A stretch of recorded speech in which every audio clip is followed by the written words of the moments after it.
శ్రీయంత్రం గురించి మరింత వివరంగా తెలియజేయండి మాత.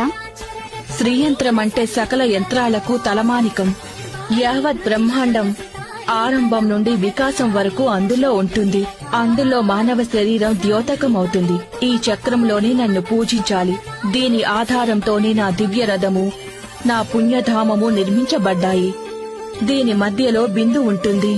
బయట త్రిభుజాలు కమలాలు, వాటికి బయట వైపు 4 భుజాలు, 4 ద్వారాలు ఉంటాయి.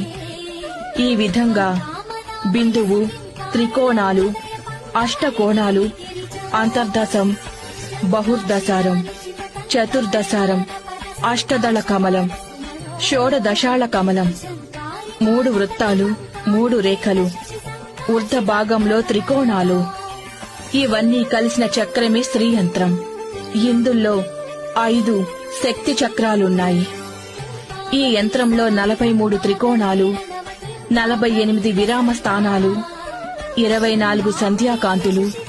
ఈ శ్రీయంత్రం అష్టసిద్ధులను, సకల సౌభాగ్యాలను సమకూరుస్తుంది. కలియుగంలోని ప్రాణుల కోసం కామధేనువు, కల్పవృక్షాల వంటి చక్రమిది.